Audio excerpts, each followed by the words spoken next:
여보세요? 정세균 네. 국무총리 연결되시는 그 비서관님이십니까? 예, 말씀하십시오. 네네.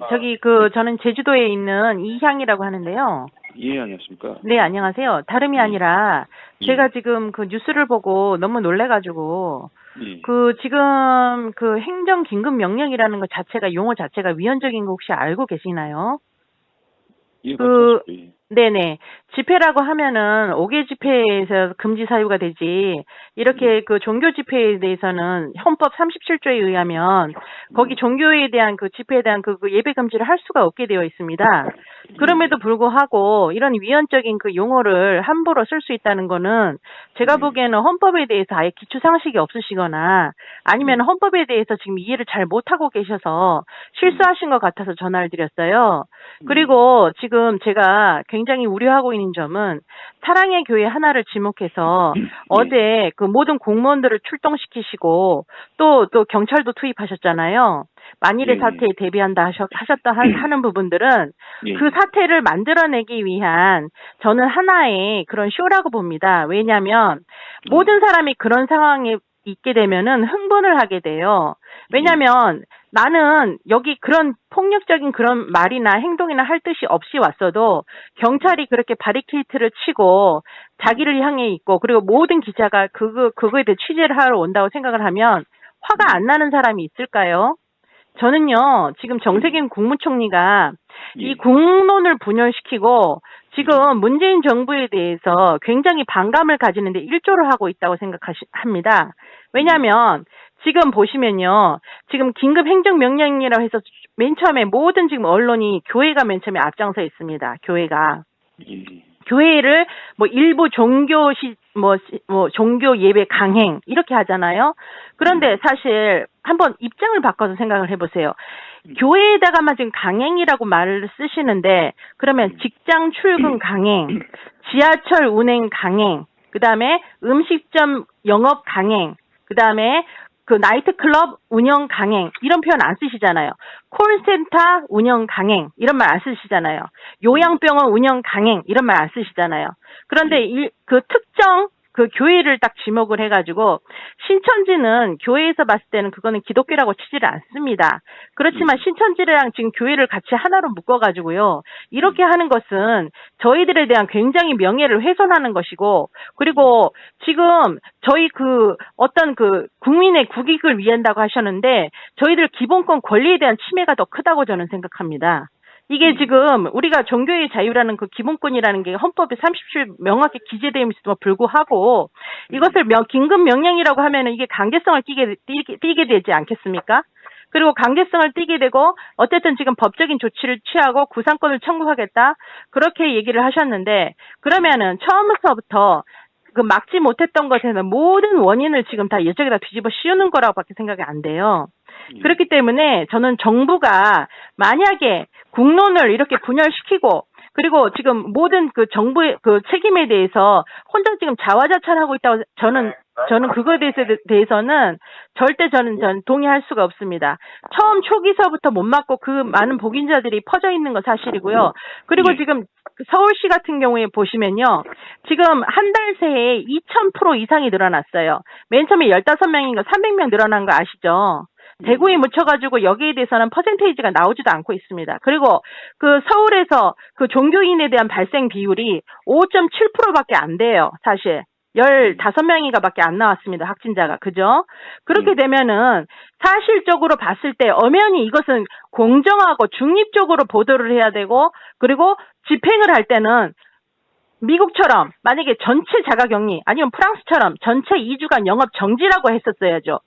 이렇게 해서 국가 비난 재난 상태라고 했을 때는 기독교 모든 그런 기독교인들이 이해를 합니다. 하지만은 지금 언론을 한번 보십시오.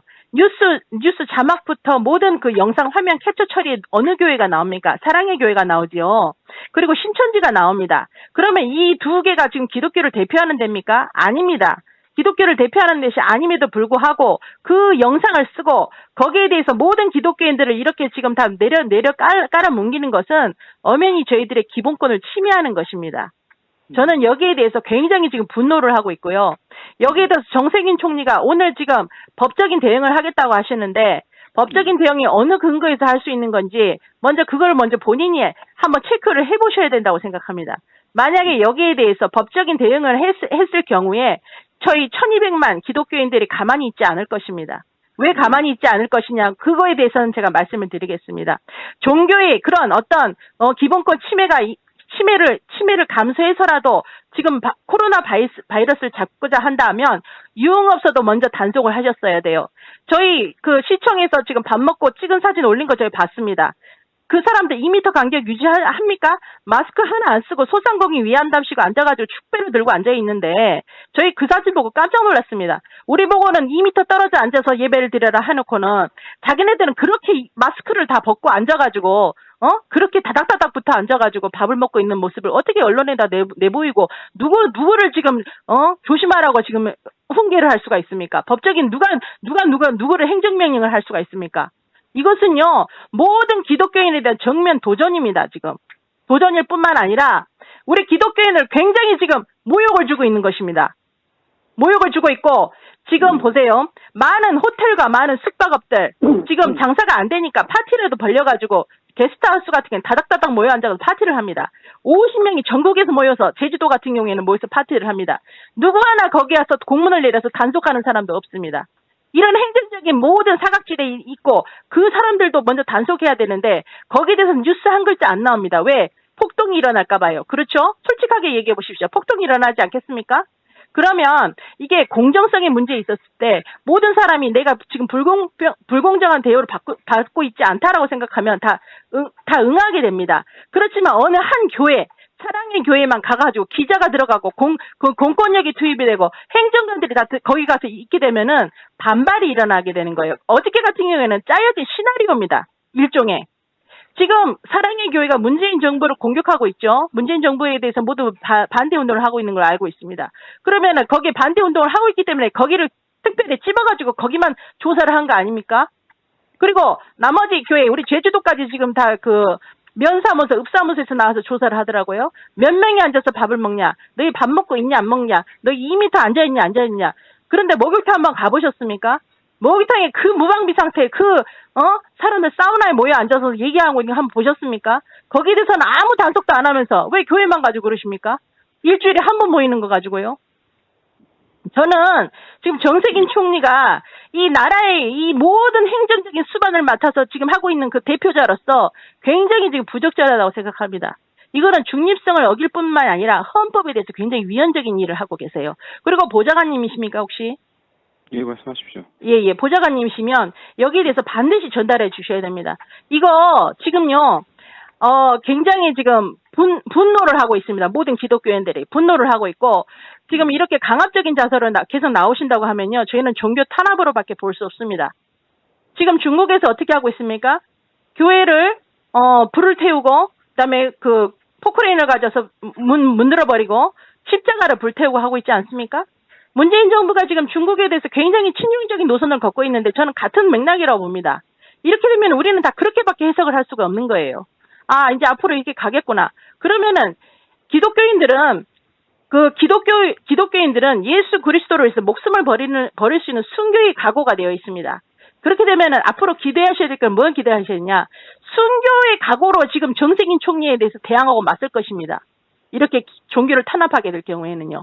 그리고 어쨌든 가장 먼저 헌법을 수호하셔야 될 뿐이 헌법에 대해서 전혀 기초적인 지식 없이 지금 위헌적인 그런 용어를 남발하고 계시고 그걸 또 브리핑을 하고 그걸 또 언론에다 내보이고 기독교를 욕보이고 기독교에 대해서 어떤 심판을 하겠다. 우리는 마치 바이러스를 뿌리는 사람처럼 그렇게 보도를 하고 계시는데요. 가장 최초의 잘못은 행정실입니다. 정세균 총리입니다. 그리고 법무부 장관, 추미애 장관이고요. 왜 먼저 막지 못했습니까? 몽고 같은 경우에는 지금 요번에 최근에 확진자가 1명 나왔습니다. 1명. 프랑스인 1명. 처음 초기에 막았으면 이런 일이 없었을 텐데 이런 일이 여태까지 발생한 거예요. 자영업자들 지금 다 죽었습니다. 알고 계십니까? 저희 대출을 받기 위해서 제가 서 있었는데 3,000명이 앞에 있습니다. 3,000명이. 장사가 하나가 되지를 않아요. 이런 상태에서 이렇게 지금 국론을 분열을 시키고 이렇게 지금 자극적인 그런 모든 대응으로 인해서 지금 모든 그 책임을 다 회피하려고 하신다? 저희들은요 봤을 때 이분이 지금 굉장히 저는 존경하는 분으로 알고 있었습니다. 그래도 옛날에 기업인이셨고 나는 우리 참 기대를 하고 있었습니다. 그런데 같은 제가 기독교인으로서 여기에 대해서는 정말 동의를 할 수가 없습니다. 그리고 앞으로 이렇게 계속 기독교를 욕보이신다면은 이것은 정말 1200만 모든 기독교인들이 다 들고 일어설 것입니다. 거기에 대해서 정세균 총리는 반드시 그것을 알으셔야 되고 제가 마지막 그 일어서기 전에 지금 전화를 드리는 겁니다. 네, 알겠습니다. 저희 지금 굉장히 부당하고 있다는 거 이해를 좀 하셨습니까? 예, 무슨 말씀인지 알겠습니다. 네. 저희가 그 강행이라는 그런 용어도 빼주십시오. 그러면 지하철 운행 강행, 그 다음에 콜센터 운영 강행, 이런 걸 다 쓰셨어야죠. 지금 콜센터 운영하고 있지 않습니까? 그 콜센터에서 그런 많은 확진자가 나왔어도요. 그렇지 않습니까? 그런데 그런 말 안 쓰지 않습니까? 왜 기독교만 이렇게 차별을 하십니까? 분명히 얘기하셨잖아요. 차별과 혐오를 없애겠다고. 그런데 지금 차별과 혐오를 어느 단체에게, 특정 단체에게 하고 계시고 있지 않습니까? 그리고 자기를 비난한다고 해서 그 특정 단체를 꼬집어가지고 전체 기독교인이냐, 그렇게 보도하는 것도 옳지 못합니다. 제가 보기에는. 그리고 유흥업소 단속하시고 계시다고 하는데 유흥업소 단속한 기록이 없습니다. 지금. 어저께부터 그거 발표한다고 시작을 하셨는데 공무원들 안 돌아다닙니다. 저 다 보고 있습니다. 지금. 마스크 대책도 제대로 못 세우신 거에 대해서 책임을 지금 그 국민을 지금 참고 있어요. 아침 6시부터 줄 서가지고 9시 번호표 받고 5시에 또 타러 가고 그 고생을 시켰으면 미안하지도 않습니까? 우리 기독교인들은 그걸 다 참고 인내하고 우리가 기독교인들이 마스크라도 만들어서 우리 도민들한테 주자 하고 마스크를 만든 사람이 몇 명인지 아십니까? 정세균 총리는 정말 지금 큰 실수를 하신 겁니다. 지금 기독교인들이 얼마나 정보를 돕기 위해서 마스크를 손수 만들어서 그것을 전달을 하고 그렇게 했는데요. 어떻게 이렇게 기독교 전체를 이렇게 지금 폄하하실 수가 있습니까? 국익에 해이가 된다고요? 국익에요? 우리가 국익에 해를 준 게 뭐가 있습니까 도대체? 정부가 다 잘못한 거죠. 엄밀하게 따져보십시오. 정부가 잘못한 겁니다. 저희 제주도에 언제까지 중국인들이 들어온 줄 아십니까? 지금도 들어오고 있어요. 사실. 우한 지역에서 어마어마하게 들어왔습니다. 6,500만 우한 국민들 한국에 들어왔을 때 뭐 하셨습니까? 아무것도 안 하시지 않았습니까? 그 사람들 가고 난 다음에 조사됩니까? 안 되죠? 그거에 대해서 책임을 전혀 통감하고 못 지게 한다면은 리더로서 자격이 없습니다.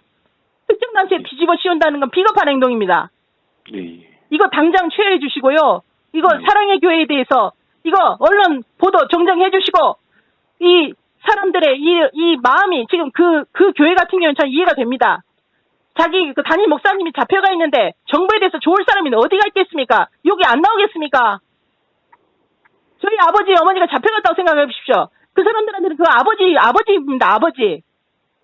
그런데 그 교인들한테 가서 그렇게 상처를 주고요. 이거는 정말 어른으로서 절대 그렇게 해서는 행동을 안 됩니다. 그리고 모든 종교를 다 품어야 되고 모든 종교에 대해서 공평해야 되고 여디는 잘하고 이렇게 하는 것도 옳지 못합니다. 정치인은 그것이 기본 아닙니까? 자기에 대해서 반대하는 사람에 대해서도 손을 내밀어야 되는 게 정치인의 기본 아닙니까? 저는 정말 너무 실망스럽습니다. 이번에. 그리고 정세균 총리에 대해서 정말 지금 다시 보게 되고 문재인 정부에 대한 반감도 생겼습니다. 앞으로 이런 일이 계속되지 않도록 지금 보좌관님 꼭 좀 전달해 주시고 여기에 대해서 반드시 즉각적인 그런 시정 명령을 내려주십시오. 예, 알겠습니다. 네, 꼭 좀 부탁드리겠습니다. 네, 소중한 의견 감사합니다. 예, 감사합니다.